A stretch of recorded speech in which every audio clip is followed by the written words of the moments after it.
Time पे मुझे चस्का लगा कि क्रिकेट खेलना चाहिए। ओके।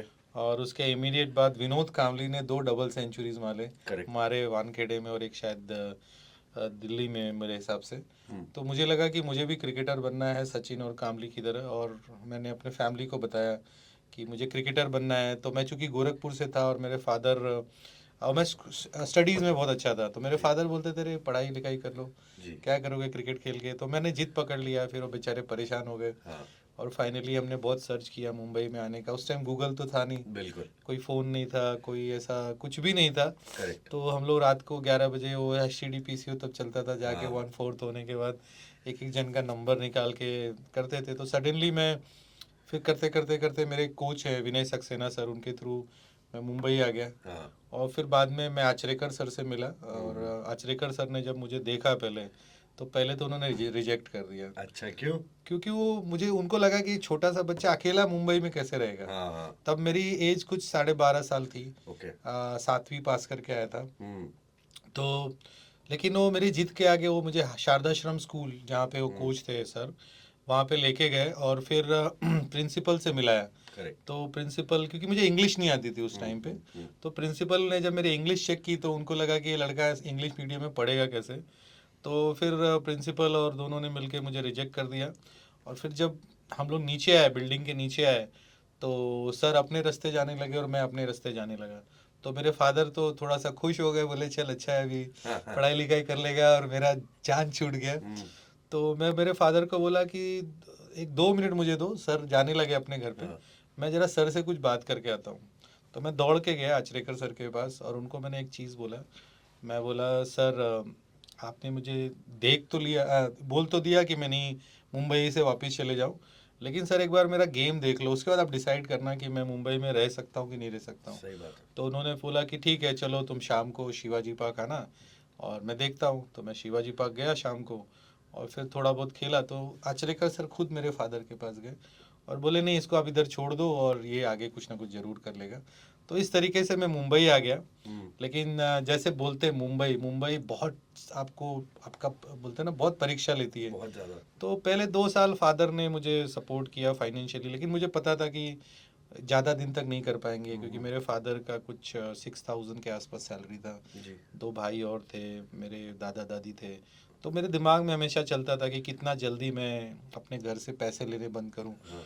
तो फिर मैं क्या करता था कि क्योंकि मैं आते ही बहुत अच्छा खेलने लगा, मेरा नाम थोड़ा सा बढ़ गया, मुंबई की जूनियर टीम वगैरह में मैं सिलेक्ट हो गया पहले ही साल। तो पेपर में आता था, हैरिस शील्ड, गाइल शील्ड, ये सब टूर्नामेंट्स होते हैं। तो मैं एक पेपर आता था उस टाइम पे, जनसत्ता। जी। तो फिर मैं वो जनसत्ता पेपर में एक सक्सेस स्टोरी आती थी हर सैटरडे ओके। संडे। तो वो देखता था, उसमें एड्रेस देखता था और फिर लोगों के घर पे चले जाता था कि मुझे आज थोड़ा सा स्पॉन्सर कर दो या मुझे हेल्प कर दो। वाओ। तो अगर मैं आगे कुछ करूँगा तो आपको जो भी आप बोलोगे मैं करूँगा। तो 100 में से 98 लोगों ने तो मुझे भगा दिया, हाँ। उसमें से 1-2 लोग मिले और उन्होंने मेरी बहुत मदद की। तो इस तरीके से मैं मुंबई आ गया और स्ट्रगल अपना शुरू हो गया। ब्यूटीफुल सर, इतनी मतलब कम उम्र में, 12.5 साल की उम्र में इतना बड़ा डिसीजन लेना। और आप यहाँ पे जब थे तो पापा मम्मी, पापा तो चले गए थे आपके, तो आप किसके साथ रहते थे? अ, बहुत टफ टाइम था। मैं कभी कभी सोचता हूँ तो मुझे लगता है कि यार ये चीज़ें एक्चुअल इम्पॉसिबल है, जो जी। 12-13 साल की एज में मैं आया। और मैं पेइंग गेस्ट में रहता था, एक ओके। बैंड्रा में गवर्नमेंट कॉलोनी है, पहले मैं भांडुप में रहता था। हम्म। और भांडुप में कुछ 8x8 का रूम था, पीछे एक किचन था, और उसमें 6 लोग रहते थे। और 12.5 के थे आप, हाँ, तेरह और साल के उसमें वही लोग थे जो लादी वादी काटते हैं, हाँ हाँ। और जो वहाँ पे कांजूर मार्ग में कुछ है। और वहाँ से जो स्टेशन था वो करीब 3 या 4 किलोमीटर का वॉक था। वॉक। मैं, और लिटरली क्योंकि उस टाइम ये था ना कि पैसा बचाना था, जी। तो 1,500 रुपये फादर भेजते थे, तो उसमें ऑटो अफोर्ड नहीं कर सकते थे, और बस करेक्ट। 6 बजे के बाद हाँ हाँ। शुरू होती थी। तो मैं, बारिश होती थी, बहुत जोर की बारिश होती थी और शिवाजी पार्क मुझे जाना रहता था। तो एक्चुअली पता नहीं, बहुत सोच के भी मेरे सब रोंगटे खड़े हो जाते हैं। मैं रेलवे ट्रैक पे चल के सुबह बारिश में, इतने इतना पानी होता था, भांडुप स्टेशन किट चले किट जाता था। लेके किट, किट। बारिश में तो खैर किट नहीं रहती थी, हाँ छोटा बैग था। हाँ। और अंधेरे में, मतलब 4:30 बजे सुबह। तो वो बहुत टफ था। उसके बाद फिर मैं वहाँ से गवर्नमेंट कॉलोनी आया, पेइंग गेस्ट रहने लगा। और फिर जो सबसे डिफ़िकल्ट पास था मेरा, वो 2 साल के बाद, जब मैंने आपको बताया कि मैंने स्कॉलरशिप के लिए मतलब जहाँ-जहाँ जाता था, हाँ, तो मुझे कुछ लोग ना मुझे हेल्प करने लगे, जिसमें I must thanks to the Thakur group of companies, Kandivali में है मिस्टर जितेंद्र सिंह, उन्होंने मुझे 2-2 हज़ार रुपए करीब 1 से डेढ़ साल दिए।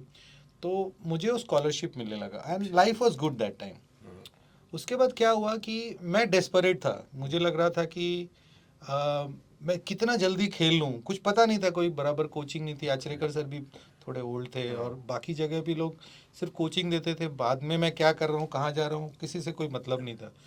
तो जब वो मुझे ना डेस्परेशन में इंजरी हो गई, मैं फास्ट बॉलर था, तो मैं इंजरी में भी बॉलिंग डालता था जाके, हाँ। तो मुझे मल्टी मसल फेलियर हो गया मेरा। ये कितनी मैं कितनी एज में थे? तभी मैं 1998 की बात कर रहा हूँ ओके, मैं। तो आप थे मतलब 19 साल के। तभी हाँ, मैं 18 साल हाँ, नहीं 16 ईयर्स का था, ओके। 16 एंड हाफ का था।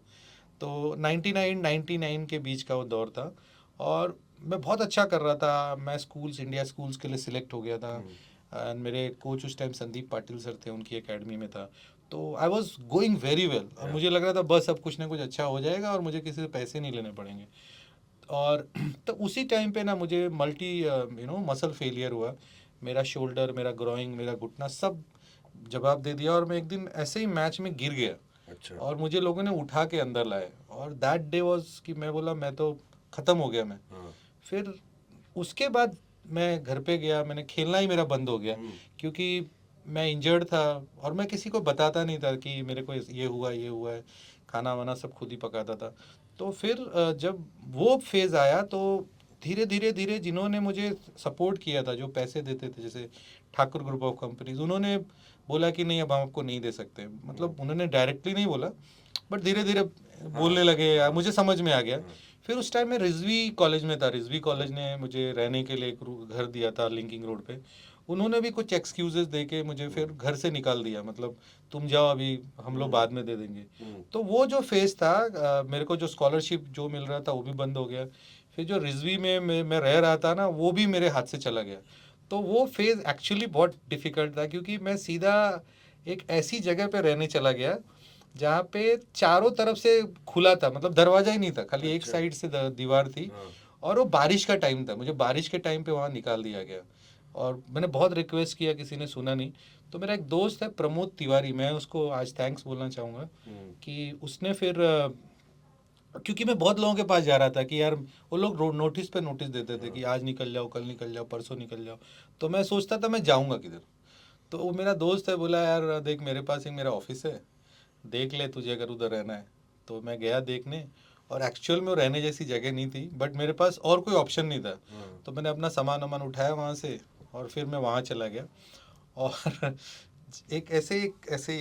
मतलब एक बेड था और वहाँ पे ऑलमोस्ट सारे जो टैक्सी वाले हैं, दारू पीने वाले हैं, जो भी ऐसे कोई भी आके वहाँ पे सो सकता था। तो मैं वहाँ पे सो गया और वो इतना डिफ़िकल्ट था क्योंकि चारों तरफ से पानी आ जाता था। हम्म, तो रात को जब मैं सोता था तो तख्ते पे सोता था, तख्ता बोलते हैं उसको, और उठता था तो इतना पानी। और फिर मेरा सारा सामान वामान चोरी हो गया, अच्छा, पहले दिन सारा सामान चोरी हो गया। मेरे पास खाली एक मेरा जो बैग जो लेके जाता था। और एक बड़ा इंटरेस्टिंग इंसिडेंस है कि वो जिसके बेड, कोई उस बेड पे पहले सोता था और जब मैं उस बेड पे जाके सो गया तो रात को आया, बोलता है ये कौन सा लड़का आ गया है, तो मेरा हाथ पकड़ के खींचने लगा। तो मैं उठा नहीं फिर। हम्म, तो मेरे दोस्त को, मैं गया उसके घर पे, फ़ोन वोन तो तभी था हाँ, नहीं अपने पास। तो आया, उसको बोला मेरी जगह है और तू अभी इधर नहीं रहेगा। तो उसने मुझे धमकी दिया कि सो तू, रात तू नींद में जा, मैं पत्थर से तेरा सर फोड़ दूंगा। अरे, तो कब मैं करीब 15-20 दिन तक तो मैं सोया ही नहीं पूरी हाँ, रात को। हाँ, ऐसा लगता था कभी सो जाऊंगा तो कहीं मेरा पत्थर से सर ना फोड़ दे। तो वो बड़ा डिफिकल्ट पार्ट था। फिर वहाँ से फिर एक बगल में एक छोटी सी डेयरी थी, तो वो मुझे देखते थे, ये करीब तब मैं उस टाइम 17 साल का था। हम्म, वो लोग मुझे देखते थे, बोलते थे बेटा तुम वहाँ क्यों रहते हो, एक थे शिवराम डेयरी फार्म करके। तो मैं बोलता था कि कोई ऑप्शन नहीं है। हम्म, तो उन्होंने बोला एक काम करो, अपना सामान वामान वहीं रखो। अब सामान तो कुछ था ही नहीं, हम्म, रखना क्या है। तो रात को सोने के लिए ना इस डेयरी में आ जाना।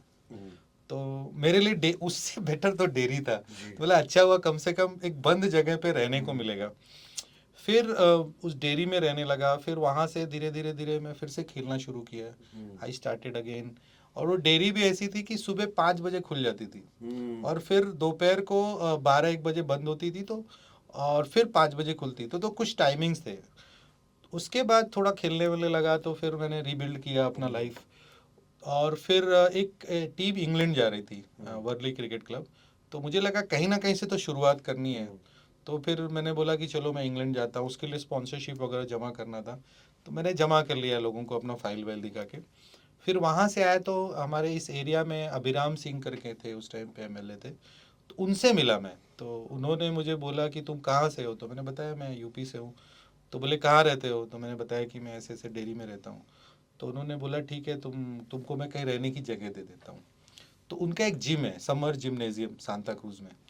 तो फिर मैं जिम में गया रहने। तो जिम भी वैसे ही था, सुबह 5 बजे उठना था और 9:30 बजे तक वो जिम चालू रहता था, जैसे प्राइवेट जिम, छोटे करेक्ट। जिम होते हैं। तो फिर मैं वो जिम में रहने गया। तो जब जिम में रहने गया तो पहले दिन जब मैं रात को बिछा के सोया, तो there was around maybe 5-10,000 mosquitoes, एकदम नाले के बगल में। तो मैं रात को जब सो गया और जब थोड़ी देर के बाद उठा, शाम को ही सामान वामान लेके गया था, तो मच्छर इतने, तो मैंने लाइट जलाया और देखा कि पूरे फ्लोर पे मच्छर हैं। तो मैं बोला यहाँ तो मैं मर जाऊंगा, जी नहीं पाऊंगा। फिर रात भर सोया नहीं। फिर मैंने बोला अब मर जीना है या मरना है, इसके साथ जाए जाना कहाँ। मैं बोला जितने मच्छर काटने काटने दो, मैं साला ना, अब ये जगह मिली इसको नहीं छोड़ूंगा। फिर उस जिम में मैं 3 साल रहा, 2000, 2001, 2002 और 2003, मैं 4 साल उस जिम में रहा। और फिर वापस रीबिल्ड किया अपना क्रिकेट खेलना। मैं खेला, फिर मैं त्रिपुरा गया, वहाँ क्रिकेट खेला। फिर मैं बहुत सारे कॉरपोरेट्स के लिए खेला, खेलते खेलते खेलते फिर इस तरीके से मेरी जर्नी चल रही थी। और बहुत सारे इंसिडेंट्स हुए। तो बहुत टफ टाइम था वो। फिर खेलते खेलते खेलते मैं अलग अलग स्टेट्स में गया, फिर अलग अलग कंट्रीज़ में जाके खेला। फिर जब मैं अपने घर जाता था तो मेरे फादर मुझसे पूछते थे क्या हो रहा है। तो मैं बोलता था बहुत अच्छा चल रहा है। कहाँ रहते हो? बहुत अच्छी जगह रह रहा हूँ। क्योंकि कभी मैंने बताया नहीं उनको, क्योंकि मुझे पता था कि मेरे फादर ज़्यादा कुछ मेरे लिए कर नहीं पाएंगे। और रिटायर भी हो गए थे। तो जब मैं आता था कभी, जैसे घर पे जाता था तो अच्छा खाना पीना सब मिलता था। तो जब मैं वहाँ से ट्रेन में बैठता था तो मुझे इतना बुरा लगता था, सोचता था शट, वापस वो जिम में जाना पड़ेगा, खाऊंगा, क्योंकि घर पे नहीं बताता था कभी। हाँ। तो बहुत टफ था वो time. This is how I live wow in Mumbai. Sir, this is actually very inspirational. क्योंकि मतलब आप, सबसे बड़ी बात है कि आप वापस नहीं गए कभी भी, हार नहीं मानी आपने। नहीं, हमेशा मुझे, क्योंकि जब मुझे अभी भी याद है कि मेरी मदर लेटर लिखती थी पहले। हम्म। तो एक बार उन्होंने एक लेटर लिखा था मुझे जी। कि बेटा जब से तुम गए हो तुम्हारे बारे में काफ़ी कुछ चर्चा होती है। मैं खेला था, अच्छा क्रिकेट खेला था। तो जैसे भी मुंबई जूनियर में आ गए तो वहाँ के लिए एक न्यूज़ है। हाँ। तो तुम्हारा बहुत नाम हो गया है और अगर तुम वापस आ गए तो बहुत बदनामी होगी। तो हम्म। मेरे दिमाग में ना हमेशा घूमता था कि चाहे कुछ भी हो जाए, जी। I will die but I will never go back. Wow. तो ये दिमाग में हमेशा चलता था। और आई ऑलवेज मुझे हमेशा ज़िंदगी में लगता था मैं कुछ करूँगा। जी। कभी भी ऐसा लगा नहीं कि चलो मैं अभी क्रिकेट अच्छा नहीं खेल पा रहा हूँ, मुझे इंजरी हो गई है या कुछ ऐसा हो गया, मुझे कभी ये नहीं लगा ना कि मैं अपनी ज़िंदगी में आगे नहीं बढ़ूंगा। करेक्ट। ये बिलीव था मुझे, आज भी है। और मुझे लगता है ये चीज़ मेरे जो जो मतलब एक इनबॉर्न है। हाँ। तो बहुत सारे इंसिडेंट्स हुए लेकिन कभी भी ये नहीं लगा। और फाइनली मैं जब यहाँ से नहीं खेल पाया तो मैं फिर हैदराबाद गया खेलने के लिए। वहाँ पे मैं सोचा वहाँ से रणजी ट्रॉफी खेलूंगा। तो वो भी बहुत टफ था। एक मैच खेलने के लिए मैं हाँ। हर ट्यूसडे को मैं ट्रेन में बैठता था, हुसैन सागर एक्सप्रेस। वेडनेसडे को मैं पहुंचता था और वेडनेसडे थर्सडे मैच खेलता था, 2 डे गेम। और आई कैन टेल यू कि कभी मैं जाके जल्दी आउट हो जाता था तो इतना फ्रस्ट्रेशन बिल्ड होता था। हाँ। क्योंकि आप एक मैच खेलने के लिए गए हो Hyderabad correct. And you did not score run. या। तो वहाँ से जो मुझे वो जो बोलते हैं ना, वो बोलते हैं ना फाइटिंग स्पिरिट आया कि यार नहीं, मतलब जो विल पावर होता है। फिर मैं एक सीज़न खेला और दूसरे सीज़न में मैंने सारे मैचेस में रन किए। करेक्ट। एंड देन उस टाइम पे ना मेरे फादर का फ़ोन आया हम्म। और उन्होंने मुझे बोला कि मैं अभी गया था डॉक्टर के पास। उस टाइम मैं शायद उस सीज़न में फर्स्ट क्लास खेल गया होता, रन्स काफ़ी किए थे, मैं इधर उधर चल रहा था सब, अच्छा खेल गया होता। तो उस दिन मेरे फादर ने मुझे फ़ोन किया कि मैं हॉस्पिटल गया था और मेरा चेकअप हुआ है एंड मुझे 4th ग्रेड का कैंसर है। तो मेरे पैर के नीचे से ना ज़मीन निकल गई। और फिर मुझे समझ में नहीं आया, मैं कोई इनकम टैक्स वगैरह जॉब के लिए भरने जा रहा था फॉर्म चर्च गेट में, अपना उधर से ही वापस आ गया, गया ही नहीं। और फिर मैंने फादर का ट्रीटमेंट किया। और 14 सितंबर 2009 और 10 नवंबर 2009 को उनकी डेथ हो गई। वो मुंबई आए थे ट्रीटमेंट के लिए। मुझे जब उनकी डेथ हो रही थी तो उन्होंने एक चीज़ मुझे बोला कि तुमको मैंने मुंबई नाम कमाने के लिए भेजा था। और उसी टाइम उसी दौर पे तो मैंने अपने आप को बोला कि नहीं, अगर मैं इधर आया हूँ तो ज़रूर कुछ अलग करने के लिए आया हूँ और मैं ऐसे नहीं जाऊँगा। एंड देन आई थॉट कि अब शायद उनकी जब डेथ हो गई, फिर मैंने अपना रिव्यू किया, अपने आप बारे में काफ़ी सोचा और मुझे लगा कि एज अ प्लेयर यार मुझे लगता नहीं मैं ज़्यादा कुछ कर पाऊँगा। तो धीरे धीरे मैंने अपना रुख किया क्रिकेट कोचिंग की तरफ, थोड़े बिजनेसेस किए, थोड़ा स्टेबिलिटी के लिए, पैसे कमाने के लिए। And then I change my things and now I am here. वाह sir, quite a story sir, मतलब बहुत ब्यूटीफुल स्टोरी है ये आपकी। एंड काफ़ी अप्स एंड डाउन, वो आपने जो बात बोली कि वापस नहीं जाने वाला, नेवर गिव अप एटीट्यूड जो है हम लड़कों में सर होना ही चाहिए, मतलब। पता नहीं, दूसरों को तो नहीं पता कि मेरे लिए फेल होना अलाउड नहीं था। सर होना ही नहीं चाहिए किसी के लिए। मुझे लगता है कि अगर आपके अंदर क्षमता है लड़ने की तो आप जीत के बहुत करीब जी। हो। आपको करते रहना है, जो भी आपको ज़िंदगी दे कंप्लेंट मत करो। हम्म। बहुत सारे लोग हमेशा अच्छी सिचुएशन ढूंढते हैं कि हमको ये मिलेगा तो हम ये करेंगे। मैं बोलता हूँ कि तुम ये करोगे तो ये होगा। सही बात है सर। चलिए सर, और बात करते हैं यशस्वी जायसवाल की। अब आप उनसे, यशस्वी से पहली बार कब मिले थे? देखिए, यशस्वी एक बहुत ही छोटा सा लड़का था। हाँ। 2013 की बात है ये। हम्म। और मेरी एकेडमी है मुंबई क्रिकेट क्लब। हम्म।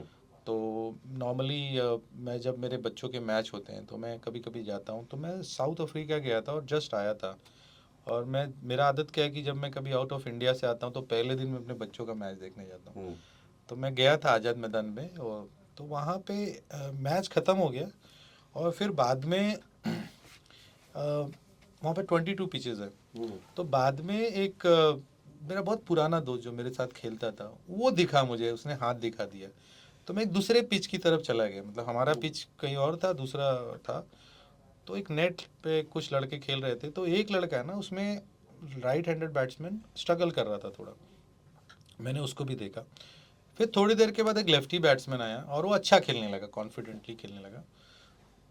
तो मेरा एक आदत है, मैं एक लाइन बोलता हूँ कि बैट्समैन और बॉलर कैसा है ये सॉरी विकेट और बॉलर कैसा है ये बैट्समैन के क्लास पे डिपेंड करता है। और ये लड़का देखो अच्छा खेल रहा है और वो कितना स्ट्रगल कर रहा था, क्या क्या बोल रहा था। तो बोला, अरे ज्वाला भाई यार ये लड़के के बारे में आपको मुझे कुछ बोलना है। तो मैं बोला क्या बोलना है। तो बोला ज्वाला भाई इसका बहुत वांदे चल रहे हैं। हम्म। तो मैंने बोला भाई क्या वांदा चल रहा है। तो बोला ज्वाला भाई ये इधर ही रहता है अपना आजाद मैदान में और शाम को हमारे साथ आके प्रैक्टिस करता है। और कोई है नहीं, पता नहीं कहाँ से आया है भाग के। तो ऐसे बात चल रही थी तब तक वो टेंट नेट से बाहर निकला और मैं उसकी तरफ बढ़ा और मैंने उसको बुलाया, मैं बोला इधर आ। तो आया मेरे पास। तो मैं बोला क्या नाम है तेरा। तो बोला उसने हेलमेट निकाला, बोला यशस्वी जायसवाल। मैं बोला किधर से आया। तो बोला सर यूपी से। बोला यूपी में किधर से। तो बोला सर भदोही से। तो मैं बोला किधर रहता है। तो बोला इधर टेंट था एक, मतलब टेंट मतलब माली लोग जहाँ रहते हैं स्ट्रक्चर रहता है। इट्स नॉट लाइक वो टेंट जैसे हम लोग सोचते हैं। अच्छा मतलब रहता है, अच्छा तो नहीं रहता है बट नॉट लाइक टेंट। तो मैं बोला तू टेंट में क्यों रहता है। तो बोला सर मुझे क्रिकेट खेलना है। तो बोला क्रिकेट खेलना है, तेरे माँ बाप किधर है। तो बोला सर वो गाँव में रहते हैं। तो बोला उन तो यहाँ रहता है, वो गाँव में रहते हैं। तो बोला हाँ सर। तो मैं बोला कुछ खेला वाला है, कोई मैच वैच खेला है। तो बोला हाँ सर खेला हूँ। बोला कौन सा मैच खेला है। तो बोला हैरिस शील्ड। तो मैंने बोला कुछ परफॉर्मेंस वगैरह किया था क्या। तो बोला हाँ सर मैंने 200 किया था। मैं बोला अच्छा। तो मुझे लगा कि ये लड़का है ना थोड़ा कहीं से सुना होगा मेरे बारे में, क्योंकि तब तक मैं काफ़ी इस्टेब्लिश्ड हो गया था, सुना होगा। और मैं नॉर्मली लोगों को हेल्प करता हूँ, लोगों को lot of things I give, जो भी मेरे, क्योंकि मेरी स्टोरी ऐसी है, आई लाइक टू हेल्प। तो कुछ चाह रहा होगा कि मैं इसको दे दूँ, कोई सामान वामान दे दूँ। तो पता नहीं मेरे को क्या हुआ, मेरा एक काम कर तू ना ये मेरा कार्ड ले और मेरे घर पे आ गुरुवार को, फिर मैं तेरे से बात करूँगा अभी। तो उसको मैंने काट दिया और वो मेरे घर पे आया 11 बजे। और पता नहीं, I was ईगरली for him that, ईगरली waiting for him that day. तो मैंने उसको दिया कार्ड, आया उस 11 बजे। उसके बाद मैंने देखा प्लास्टिक में एक उर्दू और एक इंग्लिश का लेके आया था। तो मैंने बोला, तो तू 200 किया था तो तू क्यों नहीं खेल रहा है, हम्म, तेरे को मुंबई वगैरह टीम से कोई। तो उसने बोला कि मुझे कोई खेलने नहीं दे रहा है। उस वक्त ये यशस्वी 12 साल के थे। हाँ, अराउंड 12 ईयर्स का था, हम्म, 2013, मतलब 12 साल का हाँ, था। बोला मुझे कोई खेलने नहीं दे रहा है। तो बोला क्यों नहीं खेलने दे रहा है। बोलता है कि सब लोग बोलते हैं गाँव चले जाओ, इधर तेरा कुछ होगा नहीं। और मेरा कॉन्फिडेंस चला गया है, मेरा सर मैच में रन ही नहीं बन रहा है। और कोई ऑफिशियल मैच में खेल नहीं पा रहा हूँ, लोग बोलते हैं तेरा सर्टिफिकेट नकली है और तेरे को लोग बैन कर देंगे, तेरे को लोग पुलिस के हवाले कर देंगे। तो मैंने बोला क्यों ऐसा। तो बोलता है सर पता नहीं, लोग ऐसे ही बोलते हैं, ऐसा ऐसा है। और फिर वो अपना बताने लगा स्टोरी थोड़ा बहुत। तो मुझे एक्चुअली ना उसी दिन ऐसा लगा कि is the part 2 of Jwala Singh. या मुझे उस दिन ऐसा लगा कि he is the part 2 of me. Hmm, कि सिमिलरली 10 साल पहले मैं कर रहा था, 10 12 15 साल वट एवर, कि मैं लोगों के ऐसे घर पे फाइल पेपर कटिंग लेके जाता था। ये भी यूपी से आया है, मैं भी यूपी से आया, और वो भी लेफ्ट हैंडेड है, मैं भी लेफ्ट हैंडेड था। और सिमिलर स्टोरी एकदम, मतलब जो बता रहा था एक्चुअली ऐसा लग रहा था मैं अपनी कहानी किसी को जाके बता रहा हूँ 1995 या 96 7 में वट। तो मुझे लगा यार ये कुछ तो कनेक्शन है इसका मेरा, मे बी, बोलते हैं ना एक होता है कनेक्शन किसी के साथ। तो मैंने बोला एक काम कर, तो कल से मेरे यहाँ प्रैक्टिस को आ, हम्म, मैं पहले तुझे देखूंगा और फिर मैं डिसाइड करूंगा कि व्हाट आई कैन डू। तो आया प्रैक्टिस को, 4 5 6 दिन आया। तो एक मैच था गाइल शील्ड करके। तब तक मैंने थोड़ा उसके बारे में इंक्वायरी किया लोगों से। तो क्या हुआ था कि कुछ लोगों ने उसका नकली बर्थ सर्टिफिकेट बना के, हम्म, मुंबई का नकली सर्टिफिकेट बना के उसको कुछ मैचेस में खिला दिया था, अच्छा, ऑफिशियल मैचेस में। एंड उसको, उस पर प्रोटेस्ट हुआ था, तो लोगों ने बोला कि इसको बैन कर दो। हम्म, तो ये डर के मारे कि बैन हो जाएगा, एक्चुअली हुआ नहीं था वो, हम्म, डर के मारे, क्योंकि लोग उसको वो चीज़ बता नहीं रहे थे। हाँ, वो डर के मारे ना कोई मैच खेलने ही नहीं जाता था कि हम्म, मुझे जाऊंगा तो मेरे पे पुलिस आ जाएगी, पकड़ हम्म, लेगी और मैं बैन हो जाऊंगा। और कोई इसको उससे निकालने वाला नहीं था। हम्म, तो जब मेरे पास आया तो एक मैच था गाइल शील्ड का। तो मैंने थोड़ा कुछ लोगों से बातचीत किया तो कुछ कहानी मुझे समझ में आ गई, because I am connected with everyone. तो सबसे मुझे थोड़े थोड़े फीडबैक्स आ गए, तो जी कुछ जी, ना कुछ मेरे दिमाग में आगे का प्लान बन गया। हाँ, देन मैं बोला अब एक काम कर, तू ये मैच खेलने जा, गाइल शील्ड करके एक टूर्नामेंट था उसी टाइम पे, थोड़े दिन के बाद ही। तो बोला नहीं सर, लोग बोलते हैं कि इस साल मत खेल, अगले साल खेल। हाँ, हाँ, तो मैं बोला क्यों अगले साल। तो बोला नहीं सर, वो बोलते हैं कि तेरे पे कार्रवाई हो जाएगी। हाँ, मैं बोला अरे पागल हो गया क्या, कौन सी कार्रवाई हो जाएगी, हाँ, तेरा तो कुछ प्रॉब्लम ही नहीं है। हम्म, बोला नहीं सर, मैं नहीं खेलूंगा। हम्म, तो मैंने उसको बहुत गुस्से से बोला अगर तू नहीं खेलेगा ना तो मैं हम्म, तेरे को भगा दूंगा। अब वो डर गया वो, हाँ, तो मेरे फोर्स में वो गया मैच खेलने। मेरा लैंग्वेज है, मैं भगा हाँ, दूंगा, अभी भी मैं हाँ, बोलता हूँ भगा दूंगा। हाँ, तो सो देन वो खेलने गया मैच में और उसने 47 रन किए और 5 विकेट लिए। अच्छा 5 विकेट भी लिए। हाँ, तो फिर आया वो वापस। बोला क्या हुआ तेरा, पुलिस आई, कोई कार्रवाई हुई। हाँ, तो बोला नहीं सर। तो मैं बोला अभी खेल, और अगर मेरे पास रहना है तो अब अच्छा कर। हम्म, तो नेक्स्ट मैच में उसने 300 रन किए, 300, 390 नॉट आउट और 13 विकेट निकाले। और उसी टाइम पे उसके फादर, एक्चुअली वो टाइमिंग ऐसा था कि उसके फादर ने टिकट विकेट बुक किया था कि उसको वापस ले जाएंगे। अच्छा, उस वही 10 15 दिन का जो हाँ, मेरा इनिशियल 15 20 दिन का हाँ, टाइम था, तो वापस ले जाएंगे। तो उसके फादर उसको लेने आए थे। हम्म, तो उसी दिन उसने 300 रन किए, हम्म, उसी मतलब वही ड्यूरेशन में। तो मैं उसके फादर को तो जानता नहीं था, मैं तो डायरेक्ट उसको देखा था। तो उसके फादर ना ग्राउंड पे मेरे से मिलने आए। तो मैंने उनको पहले प्रैक्टिस वैक्टिस कराया, फिर उसको गाड़ी में बिठाया और लेके गया मेरे पास। तो उसको मैं अपने घर पे ले गया। आई हैड टू, मैं भी चूंकि स्ट्रगल से गुजरा हूँ तो मेरे पास एक 1+1 की चॉल है हम्म, और एक मेरा फ्लैट था। हम्म, तो मैंने उसको दिखाया कि देख आज से तू यहाँ रहेगा। हम्म, तो उसके फादर तो देख के एकदम ये हो गए, बोले, उन्होंने मेरा हाथ पैर पकड़ लिया। मुझे अभी भी वो दिन याद है, मेरे आंखों के सामने चल रहा है हम्म, कि सर, ही स्टार्टेड क्राइंग, मतलब उसके फादर के आंखों से आंसू आने लगे। और बोले गरीब का बच्चा है और हम बहुत परेशान हो गए थे साहब, इतने दूर से हम कुछ कर नहीं पा रहे थे, हम्म, हम चाह के भी कुछ नहीं कर पा रहे थे, हमारी इतनी हैसियत नहीं है। और ये हमको बताता था ऐसा हो रहा है वैसा हो रहा है, लेकिन हम करें तो करें क्या। तो हमने इसको छोड़ दिया था भगवान के भरोसे कि भाई देखो, तुमको जब तक रहना है रहो। और हम कुछ कर ही नहीं पा रहे थे, लेकिन अगर आप मिल गए हो तो आज के बाद ये लड़का आपका है। आप इससे घर में झाड़ू करवाओ, पोछा करवाओ, खाना बनवाओ, जूता पॉलिश करवाओ, जो करना है कराओ, ये आपके साथ रहेगा। आप इसके मालिक हो, और जो भी आपको आज से लेके आगे इससे करना है करवाना है, जो भी कुछ रहेगा सब आपके हाथ में रहेगा, और मैं अब इसका कुछ भी नहीं हूँ, और सब कुछ आपका है। उस दिन वो ये बात बोल के वो चले गए। तब से वो यशस्वी मेरे पास है, 2013 से वो अभी तक, मतलब 2022 तक मेरे साथ था।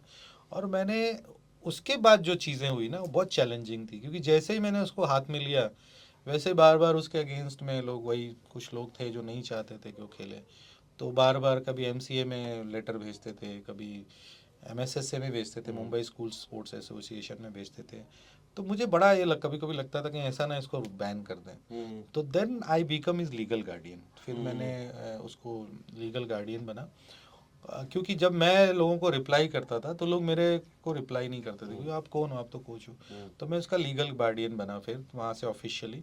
और फिर बहुत सारे जो बोलते हैं ना लीगल वे से, मैं कोर्ट गया, मैंने लॉयर्स हायर किए, उनसे प्रॉपर सब कुछ करवाया कि आगे से इसको कोई। तो धीरे धीरे प्लानिंग किया, फिर उसके डॉक्यूमेंट्स वगैरह पे पासपोर्ट बनाया, जो भी होता है वॉटेवर। और फिर वहाँ से उसके ऊपर बहुत मेहनत हुआ, क्योंकि जब वो मेरे पास आया था तो एक बहुत छोटा सा बच्चा था, और उसके बॉडी में ताकत नहीं था, शॉट नहीं खेल पाता था, भाग 2 रन नहीं निकाल पाता था, जब दूसरे रन में वो रन आउट हो जाता था। तो that was difficult for us for me. और मेरे पे भी ये था कि बहुत सारे लोग मुझे बोलते थे, जब लोगों को पता चला, क्योंकि उस टाइम में शादी नहीं हुई थी मेरी, I was about to get married. तो लोग बोलते थे अरे बिना शादी का बच्चा पाल रहा है। तो लोग मजाक उड़ाते थे, बोलते थे अरे पागल हो गया क्या तू, तू इससे इसको कैसे इंडिया प्लेयर बनाएगा, और कितना बड़ा रिस्क ले रहे हो तुम। कल को इसके माँ बाप ने कंप्लेंट कर दिया, या कल को कुछ इसको हो गया, कहीं गुम गया या कुछ भी हो गया, इसके डॉक्यूमेंट में कुछ प्रॉब्लम निकला, हर जगह तू साइन कर रहा है, तू लीगल बन गए, तो तेरे को जेल हो जाएगी। मेरे घर में एक आंटी है रहती, वो हमेशा मुझे बोलती थी अरे ये लड़के को मत रख, ये बहुत खराब लड़का है, ये झगड़ा होता था उनका। बट मैंने कभी किसी का सुना नहीं। मुझे ऐसा था कि यार मेरा एक जर्नी, मेरा एक एक एंड पे खत्म हुआ है, अब ये दूसरा चालू है। कहीं तो ना there are a lot of कहीं challenges, कहीं ना कहीं सर आपको यशस्वी को देख के ऐसा लगता है कि आपका जो सपना था वो पूरा कर रहे हैं। ऑफ कोर्स आई थिंक मेरा सपना था इंडिया के लिए खेलना। जैसे मैंने आपको पहले बताया कि विनोद कामली के 2 डबल सेंचुरीज में देख के मुंबई आया था, और उसने भी 2 मैच में 2 डबल सेंचुरीज की। तो मुझे वो फीलिंग आ रही है कि शायद जो मैं उस टाइम विजुलाइज करता था 1995 में, 92 में, और वो आज मुझे रियल लग रहा है। तो of course as a player उसने ऑफ कोर्स मुझे बहुत राइट प्रूव किया है। एंड मैंने जो उसके ऊपर काम किया, जो मेहनत किया as a player, he all delivered. Lovely sir. और सर जेम्स एंडरसन को 3 छक्के आज तक किसी ने नहीं मारे, उस बारे में सर एज अ कोच बताइएगा। आप मतलब ठीक, आपको अच्छा लगा वो देख के कि ये लगा कि ये क्या कर रहा है, 200 होने वाला है? देखिए, मतलब मैंने जो आपको इतने सारा बैकग्राउंड दिया, ये सब बोलते हैं ना कॉन्फिडेंस से होता है। हाँ। तो he is a very confident गाई। और आई मस्ट से कि जब वो अंडर 19 क्रिकेट खेल रहा था, तो मैं उसको कभी भी ऊपर से मारने के लिए इनकरेज नहीं करता था। लेकिन जब वो आईपीएल में गया, आईपीएल 1 में जब वो राजस्थान रॉयल्स में गया, और जब वो फेल होके आया, actually it was a big failure. 3 match में उसने 40 रन बनाए, स्ट्राइक रेट कुछ था ही नहीं। तो फिर मैंने उसको बोला कि चल अभी हम लोग T20 की प्रैक्टिस करेंगे। तो उसको T20 पता ही नहीं था, कभी खेला ही नहीं था इतना। तो उसको मैं गोरखपुर लेके गया, तभी कोविड चल रहा था मुंबई में। मैं इसलिए बता रहा हूँ कि हर चीज़ को टाइम लगता है। तो 2020-21 में हम लोग गोरखपुर में थे, कोविड का वक्त चल रहा था। हमने सिर्फ T20 की प्रैक्टिस की, प्लास्टिक बॉल हार्ड, क्योंकि जब मैंने देखा आईपीएल 1 में वो रियली ही वाज नोवेयर, मतलब एक बॉल बैट पे नहीं लग रहा था। तो मेरे माइंड में प्लान आया कि अब इसको T20 प्लेयर बनाना है, और आगे खेलना है तो इसको छक्के मारने आने चाहिए। तो फिर उसके ऊपर हमने बहुत काम किया, और वहाँ से जो बिल्ड हुआ, उसके पास जो शॉट्स डेवलप हुआ, क्योंकि 20-22 दिन हमने कैम्प किया था। और उस कैम्प में उसने एवरी डे, मैं उसको बोलता था 200-300 छक्के मार, जितना मार सकता है मार, आउट होने का मन से निकाल दे। तो कभी कभी आके मुझे बोलता था कि सर ये क्रिकेट खेल रहा हूँ, मेरा रेड बॉल क्रिकेट में तो रन ही नहीं बनेगा। तो मैं बोलता था रेड बॉल भूल जाए, अभी वाइट बॉल का ज़माना है, हमको वाइट बॉल खेलना, रेड बॉल जब आएगा तो देख लेंगे। तो जब वहाँ से आया तो उसने एक मैच में 52 बॉल पे 104 किया, सिलेक्शन मैच था। बोला सर कैसी बैटिंग हो गई, मुझे तो समझ में नहीं आ रहा है। हाँ। बोला तेरा पुनर्जन्म हुआ है, अब यहाँ से स्टार्ट कर। तो वो मुझे लगता है वो बेसिक्स जो उसने सीखा, how to hit the bowlers and all, तो आज वो जेम्स एंडरसन को या किसी को भी, जोफ्रा आर्चर को भी उसने छक्के मारे हुए हैं, सबको छक्के मारे हुए हैं। तो मुझे लगता है वो जो बिल्ड हुआ ना, अब वो बन गया है। अब उसके बाद वो राजस्थान रॉयल्स के कैंप में गया, वहाँ पे भी कोचेस काफ़ी मेहनत करवाते हैं, जो भी रहते हैं कोचेस काम करते हैं आईपीएल के, जो प्रैक्टिस होती है। तो आजकल उसके लिए सिक्स मारना is not a big surprise. पर सर कोविड को भी 4 ही साल हुए हैं देखा जाए तो। राइट। और मतलब वो उस वक्त 19 के रहे होंगे यशस्वी, 19-20 के ना। उस टाइम उन्होंने लिटरली छक्के मारना सीखा है और इतनी जल्दी वो स्किल डेवलप की है।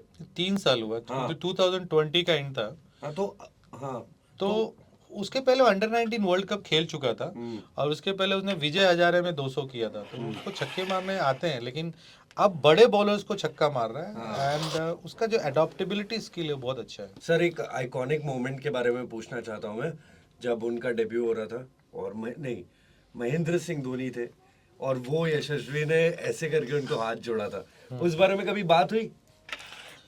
मैं एक्चुअली ज़्यादा बात करता नहीं हूँ प्लेयर्स से। मतलब मेरी आदत है कि जब वो कुछ मुझे पूछेंगे तो मैं बताऊंगा। I always talk about cricket. And Yashasvi के साथ तो खैर काफ़ी बातचीत होती है। तो ऐसा मैंने पूछा नहीं, मुझे आप बोल रहे हो तो मैं सोच रहा हूँ कि मैंने पूछा था कि नहीं पूछा था। क्योंकि उस टाइम पे उसका पहला मैच था चेन्नई सुपर किंग्स के अगेंस्ट, और आई थिंक डेट था 21 सितंबर 2020। मुझे डेट भी याद है। तो थोड़ा सा हम लोग बात करते थे कि बड़ों को इज्जत देना चाहिए। और वो पहली पहली बार, मतलब आई मस्ट से कि वो जो कोविड का वक्त था वो हमारे लिए बहुत ही हॉरिबल टाइम था। तो हम लोग कोविड के वक्त हम साथ में थे, हम लोग एक साथ रुके थे। मेरे ही घर में रहता था, तो उस टाइम कोविड में भी हम साथ में थे। तो हम बहुत बातें करते थे। तो एक जब वो आईपीएल के लिए गया और वो मोमेंट आया, तो मुझे लगा कि चलो अच्छी फैमिली का बच्चा है, लोगों को रिस्पेक्ट दे रहा है, और इनफैक्ट वो छोटा ही है, एज में भी कम था। तो अच्छी चीज थी वो जो उसने किया। बहुत प्यारे संस्कार दिखाते हैं। सर एक और चीज मैं पूछना चाहता हूँ, इंटरनेट में एक चीज बहुत वायरल है कि यशस्वी जब यहाँ मुंबई आए थे तो वो पानी पूरी बेचते थे, क्या ये सही है? It's very bad to see all this things, to be very frank with you. क्योंकि देखिए 2013 से वो मेरे साथ रह रहा है। 2013 से लेके 2022 तक वो मेरे घर में मेरे फैमिली का मेंबर था है व्हाटएवर। मैंने उसको अपने बच्चे की तरह पाला है। मैं ऐसा नहीं आज जो इंडिया के लिए खेल रहा है तो मैं ऐसा बोल रहा हूँ। बहुत सारे लोग बोलेंगे कि वो खेल गया इसके लिए बोल रहा हूँ। 12 साल का बच्चा था। अब मुझे तो नहीं पता था कि वो क्या करने वाला है। ये तो मैं अपनी एक ड्रीम को पूरी करने के लिए, मैंने 2-4 और लड़के भी पहले लिए थे, बट उन्होंने बीच में छोड़ दिया, अंडर 16 करके छोड़ दिया। तो मैं ट्राई कर रहा था कि कोई बच्चे के साथ मैं अच्छा करूँ। तो 12 साल की एज से लेके अराउंड 22 ईयर्स की एज तक वो मेरे पास था। अब लोग बात करते हैं कि वो पानी पूरी बेचता था या उसके फादर पानी पूरी सेलर थे। तो ये चीज़ बिल्कुल ही नहीं है। I must tell you here. और अगर उसने छोटे मोटे काम किए हैं या किए होंगे, क्योंकि मैंने कभी उससे पूछा नहीं, क्योंकि जब वो बच्चा मेरे घर पे आ गया और जब मैं उसका I am taking care of him like my son, मेरी वाइफ और हम दोनों मिलके उसको लिटरली हमने उसको पाल पोस के बड़ा किया है। मैं कोई क्रेडिट और ये सब बात नहीं कर रहा हूँ, सबको पता है, वो सब बताने की जरूरत नहीं है। लेकिन मैं बार बार जोर इसलिए दे के कर रहा हूँ कि लोग आज सोच रहे होंगे कि मैं आज ये क्यों बोल रहा हूँ। मैं बहुत, जब उसकी अगर जितनी भी मीडिया आर्टिकल्स हैं 2015 से, उसमें कहीं पे भी मेंशन नहीं है कि वो पानी पूरी बेचता था। तो 2013 के पहले वो जब आज़ाद मैदान में रहता था, जब वो सब चल रहा था, उसको लोग खेलने नहीं दे रहे थे, उसके माँ बाप उसके साथ नहीं थे, तो वहाँ पे रहता था। और वहाँ हो सकता है कुछ फ्रेंडली वे में किसी के दुकान पे जाके खड़ा हो जाए या किसी को सपोर्ट कर दे। इसका मतलब ये नहीं है कि वो पानी पूरी बेच के पैसे कमाता था या उस पानी पूरी बेच के अपने क्रिकेट की फीस भर रहा था या वो पानी पूरी बेच के अपना घर चला रहा था। और 2013 के बाद जब से उसके फादर ने उसको मेरे पास छोड़ा, उसके फादर मुझे लगता है 3 या 4 बार मुंबई आए। एक बार वो आए थे जब उसका पासपोर्ट बनाना था, जब मैंने दिल्ली वेंकसरकर सर को बोला था, तो बोले मैं इंग्लैंड उसको लेके जाऊंगा, तो पासपोर्ट चाहिए था। तो पासपोर्ट बनाने के लिए सबसे पहले वो 2014 में आया था, जुलाई महीने में आए थे। उसके बाद his father came to Mumbai in my marriage to December 2014. मेरी 12 दिसंबर 2014 की I got married. And then third time वो आए थे, उसका एक बर्थडे था, और फोर्थ टाइम जब आए थे जब वो अंडर 19 वर्ल्ड कप में खेल के आए, तो मतलब 2013 से 2022 के बीच में इतनी बार उसके पेरेंट्स आए, और उसकी मदर मेरे को लगता है कि 2 बार आई, 3 बार आई। एक बार पासपोर्ट के लिए आई, उसके बाद एक बार वो हमने बुलाया था हमारे घर में, लाइक कुछ था तो हमने उनको इनवाइट किया था, और फिर अंडर 19 वर्ल्ड कप के बाद उसकी फैमिली आई थी। तो उसके फादर तो कभी मुंबई में थे ही नहीं, I was his father and mother. तो उसके फादर का उसके साथ पानी पूरी बेचने की जो फोटो आती है जी। वो बिल्कुल ही गलत है। Exactly. 2018 में हुआ क्या कि मैं इंग्लैंड गया हुआ था, आई वॉज इन इंग्लैंड, और उसके उसी टाइम पर इंडिया अंडर 19 के लिए सिलेक्ट हुआ। तो कुछ लोग थे, मतलब कुछ रिपोर्टर्स थे जिनको मैं बोलता था कि थोड़ा यशस्वी का हाँ। यू नो छापो, थोड़ा उसके परफॉर्मेंसेस हाईलाइट करो।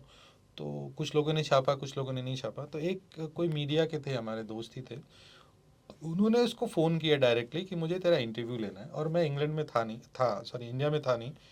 तो उसने मुझे बोला सर ऐसा ऐसा है, तो ना दे दे इंटरव्यू, कोई प्रॉब्लम नहीं है। बोलता है आप सर नहीं हो, मतलब नहीं, दे दे, तेरे को आदत है, दे दे। तो हमारा, जैसे मैंने बताया, मेरे पास 2 घर था, एक फ्लैट था और एक चॉल था। तो हम लोग नॉर्मली जब आउट ऑफ मुंबई जाते थे तो हम लोग उसको वहाँ पे छोड़ के जाते थे। एक हमारी मेड नहीं बोलूँगा मैं, मदर जैसा उनको मानता, उन दोनों को वहाँ रख देते थे, क्योंकि हम ना फ्लैट किसी को चाबी दे के जाना नहीं चाहते थे उस टाइम पे। और वो बहुत भुलक्कड़ लड़का था, काफ़ी बार ऐसा होता था बैग भूल के आ जाता था। एक बार तो अपने पूरे डॉक्यूमेंट भूल के आ गया था, मैं जाके कुर्ला पुलिस स्टेशन से लेके आया। तो देन वहाँ पे वो आए और उन्होंने वो 2-3 घंटा उससे बात किया, और मे बी उसने उसमें बोल दिया होगा कि सर मैं जब वहाँ रहता था तो मैंने ये किया वो किया। तो उसको हेडलाइन बना दिया कि एक पानी पूरी बेचने वाला लड़का इंडिया के लिए खेल रहा है। Clickbait. I was really sad to hear that, क्योंकि वो पूरी कहानी है ही नहीं। सही बात। क्योंकि वो अगर कोई बच्चा समझो कहीं गांव से, आपने भी छोटे मोटे काम किए होंगे, Of course तो ऐसा तो कोई नहीं बोलेगा ना कि आपने वड़ा पाव बेचा है और आज आप हाँ। रेडियो जॉकी बन गए। Of course not. आपने कोई काम 15 साल 10 साल पहले अगर समझो ओकेजनली कर दिया तो that's tag is not good.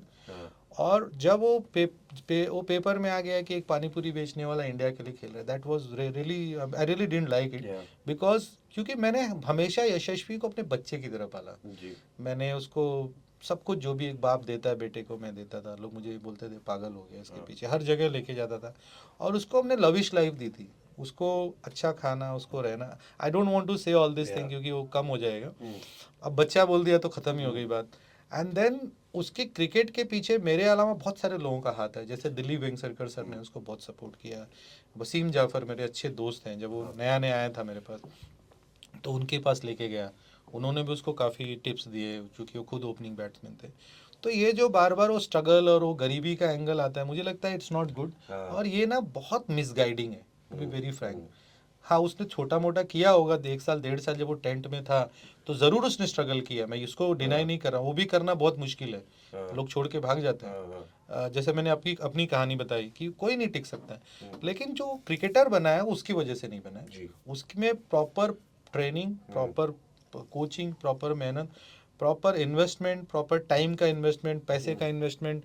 और आई मस्ट से कि कुछ ऐसे लोग थे, जैसे ट्विस्टर करके एक कंपनी थी, जब वो 14 साल का था, I think he is the youngest boy जिसको किसी बैट की कंपनी ने स्पॉन्सर किया था। अच्छा। ये बात बोलना चाहिए कि ट्विस्टर करके एक कंपनी थी, मेरे एक फ्रेंड थे, उन्होंने बोला अरे आप बोल रहे हो, मैं जिसको बोलता था बोलते थे आपका लड़का, आपका लड़का। तो ट्विस्टर करके एक कंपनी थी, बीच में उन्होंने एक मैसेज भी डाला था कि भाई हमने उसको इतना सपोर्ट किया, हमको तो कोई पूछता नहीं है, आई मस्ट मेंशन दैट। तो ट्विस्टर करके एक कंपनी थी जो नई नई आई थी, और वो जो इंटरनेशनल प्लेयर्स को बैट मिलते हैं उसको 14 साल की एज में मिले, मतलब 13 साल की, नॉट 13 साल। और वो स्कूल क्रिकेट, पहला ऐसा लड़का होगा जिसको स्कूल की टीम में जाने के पहले उसका बैट का कॉन्ट्रैक्ट है। तो this is how he build up.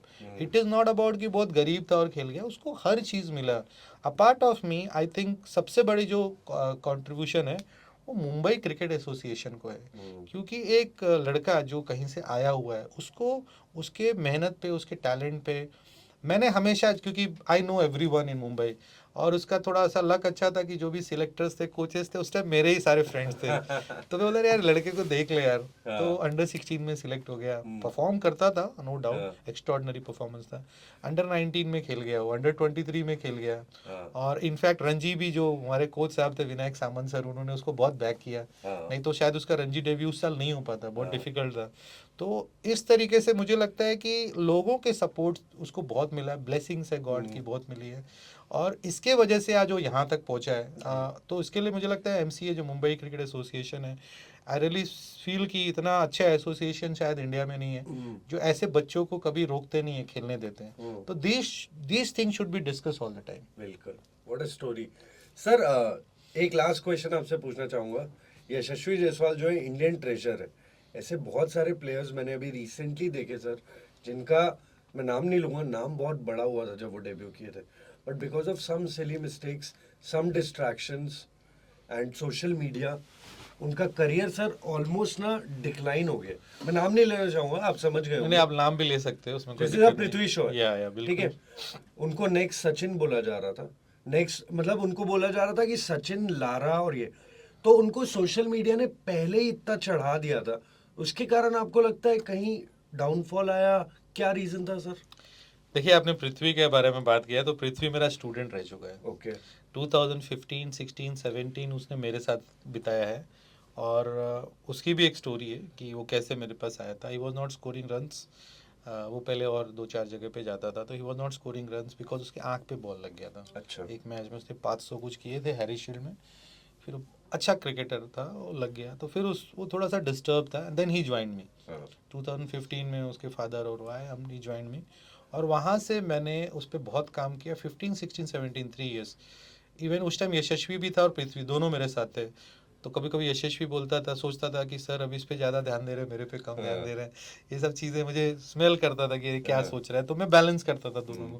क्योंकि नेट में पहले पृथ्वी को बैटिंग करा देता था, उसको बोलता था सेकेंड आ, तो वो ऐसे देखता था कि यार मेरे को सेकेंड क्यों मिल रहा है, लाइक दैट थोड़ा सा।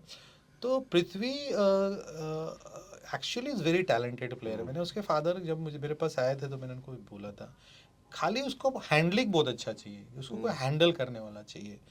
और आई फील कि वो अभी भी खेल सकता है, जो कोई बहुत दूरी नहीं होती इंडिया टीम में। अगर आप रणजी खेल रहे हो, 1000 रन का सीजन हो गया, आप इंडिया टीम में आ जाओगे। तो कहीं ना कहीं मुझे लगता है कि जो उसको अर्ली सक्सेस मिला, और जो वो इतनी फटाफट, जैसे वो अंडर 19 वर्ल्ड कप खेला 2018 में, फिर उसके पहले वो रणजी ट्रॉफी खेल चुका था, 3-4 100 किए थे उसने। अंडर 19 वर्ल्ड कप के 3-4 महीने के बाद वो इंडिया की टीम में आ गया। आई थिंक इंग्लैंड सीरीज में आया था, खेला नहीं था, मे बी 2018 फेब में वर्ल्ड कप खेला। उसके बाद जुलाई में इंडिया की टीम में आ गया था।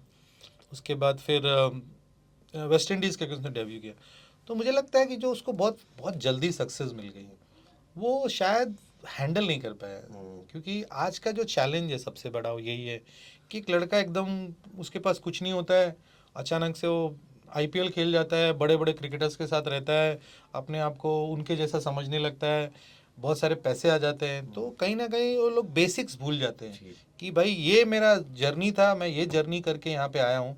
और कहीं ना कहीं ऐसा लगता नहीं है, क्योंकि वो ऐसा, ये it's very quite normal with the players कि आपके साथ, मेरे साथ भी हो सकता है कि अगर हमको बहुत सारी चीज़ें एक साथ मिल जाए, तो हम प्रायोरिटी कभी कभी नहीं तय कर पाते हैं कि इस समय ये करना चाहिए या इस समय ये करना चाहिए। और मे बी ये बहुत जल्दी होने की वजह से बच्चों के अंदर वो मेंटल स्टेबिलिटी भी नहीं रहती है। तो मे बी वो प्रायोरिटी, लैक ऑफ प्रायोरिटी, या थोड़ा बहुत ये बोल सकते हैं कि गाइडेंस और early success really tempered his career. But still I feel कि अगर वो मेहनत करे तो टैलेंट भरपूर है। एक 1.5 सीजन का खेल है पूरा, वो आ सकता है वापस। सर बिल्कुल वापस तो आ सकते हैं, बट सम इयर्स लॉस्ट वाली बात हो जाती है ना सर। देखिए, सबकी अपनी अपनी डेस्टिनी है, देर है दुरुस्त है। सूर्या कुमार यादव आज 30 साल की एज में इंडिया के कैप्टन बन गए। शिवम दुबे का नाम लेता हूँ मैं, वो अंडर 16, 19 कुछ मुंबई से खेला नहीं है। तो आजकल की क्रिकेट में इतने अपॉर्चुनिटीज़ है, आप आईपीएल खेल ही रहे हो, आईपीएल में आपने धनाधन 2-3 50 मार दिया आप आज। तो ये बोलना, मतलब आई डोंट बिलीव कि, मतलब ये तब जब जो होना होगा, जो ना होगा लिखा वो हुआ तभी होगा। आपके और मेरे सोचने से कुछ नहीं होगा, लेकिन परिवर्तन आप ही लाओगे जी। अगर आप सोचोगे, तभी आप सक्सेसफुल होगे। कोई और आपकी जगह पे वो नहीं कर सकता है। बिल्कुल सर। 2024 T20 वर्ल्ड कप, आपको क्या लगता है कोई ऐसा प्लेयर जो टीम स्क्वाड में होना चाहिए जिसे नजरअंदाज किया जा रहा है? अभी तो एक्चुअली 2024 काफी दूर है T20, हाँ क्योंकि अभी बीच में आईपीएल है। आईपीएल है। तो समीकरण बनते बिगड़ते रहते हैं। अगर आप देखोगे कि अभी लेटेस्ट बताता हूँ कि देवदत्त पड्डीकल किधर भी नहीं था हम्म, और अभी वो टेस्ट टीम में आ गया। हम्म, आईपीएल में भी शायद उसको मौके नहीं मिल रहे थे। हाँ तो मुझे लगता है जो T20 की जो बातें हैं मे बी आईपीएल के बाद ज़्यादा बेटर होंगे। क्लियर होगा। एट द मोमेंट मुझे लगता है कि एक दो चेंजेस हो सकते हैं, बट हाँ, टोटली डिपेंड करता है कि कौन सा प्लेयर आईपीएल में कैसी फॉर्म में रहता है। बिल्कुल। और क्योंकि एज का भी एक फैक्टर होता है, तो let's see how it goes. Lovely, sir. It was a pleasure talking to you, sir. We had a great discussion. And कुछ मैसेज जो युवा क्रिकेटर्स को एंड एथलीट्स को आप देना चाहेंगे? हाँ, बिल्कुल देना चाहूँगा, क्योंकि मैं अभी कुछ बोल रहा था बाहर कि बहुत सारे बच्चे क्रिकेटर बनना चाहते हैं। अब क्रिकेटर का मतलब ये होता है कि इंडिया के लिए खेलना है। हम्म, लेकिन मुझे लगता है कि जो भी लड़का क्रिकेट खेलता है या कोई भी स्पोर्ट खेलता है, तो एक ड्रीम ज़रूर होना चाहिए कि मुझे एक कंट्री रिप्रेजेंट करना चाहिए। बट आप क्रिकेट या कोई भी स्पोर्ट इसलिए नहीं खेलनी चाहिए कि आप इंडियन टीम में जाओगे तो ही आप सफल हो। क्योंकि बहुत बार ऐसा होता है कि आपके ऊपर अननेसेसरी बर्डन आ जाता है, आप खेल को एंजॉय नहीं करते हो। एक क्रिकेट एक गेम है, और मैं सबको बोलता हूँ cricket is just a game, cricket is not life. I have seen lot of cricketers even after playing well they are not happy, their parents are not happy. Yeah. ऐसा लगता है कि जो लोग इंडियन टीम में पहुंच गए उनकी ज़िंदगी बहुत अजीब होगी, बहुत अच्छी होगी, या उनके आसपास के लोगों की होगी। ऐसा नहीं है। आप अगर खेल खेलते हो तो खेल को खेल की तरह देखो, इसको एक प्रोफेशन बनाना है या इंडिया खेलना है ये सब बिल्कुल ही नहीं सोचना है। अगर आपके अंदर काबिलियत होगी और आप अच्छे चैनल में हो, आप अच्छे लोगों के साथ हो, तो पैशन के साथ आप धीरे धीरे इंडिया टीम में भी पहुंच जाओगे। लेकिन एवरीडे आप अपने ऊपर प्रेशर बनाओगे, बचपन से ही 12 साल 15, इवन पेरेंट्स भी वही करते हैं। लोग इन्वेस्टमेंट करते हैं कि चल भाई डॉक्टर में इतना पैसा लग रहा है, इंजीनियरिंग में इतना लग रहा है, हम क्रिकेटर बना देंगे। बट अगर आप नंबर्स देखो तो आईपीएल में 240 लोग ही या 250 लोग ही आईपीएल में हैं, जी। जिसमें से 60-70 तो फॉरेनर होते हैं। हाँ तो इट इज़ समथिंग जो अच्छे खेल होने के साथ साथ बहुत सारे टाइमिंग्स पे डिपेंड करती है जो आपके कंट्रोल में नहीं है। लक। तो आप खेलो, लेकिन क्रिकेट पैशन के लिए खेलो। बिल्कुल, बहुत बहुत sir I feel privilege enough. मैं आपको बताना चाहता हूँ मैं भी क्रिकेटर था सर। मेरे साथ एक मेजर एक्सीडेंट हुआ, मेरी राइट आंख में बॉल लगी and I lost my vision. Oh, तो मेरा मार्क बाउचर वाला सीन था, मेरा हाँ, हाँ। रेटिना डिटैचमेंट हो गया। ओहो। तो मैं I can't see from this I. तो मुझे आज काफ़ी अच्छा लगा सर आपके साथ बैठ के बात करके। I feel privilege enough. आपने काफ़ी प्लेयर्स बनाए हैं, आपकी खुद की स्टोरी आज जान के मेरे को लगा सर, मतलब क्योंकि 98% 99% लोग तो भाग जाते वापस, बट आप यहाँ रहे और आपके कारण इतने प्लेयर्स बन पाए, आप खुद बन पाए। Thank you for the everything you've done for the nation, sir. Thank you so much for asking me here, and it was great pleasure talking to you. Thank you, sir. Thank you.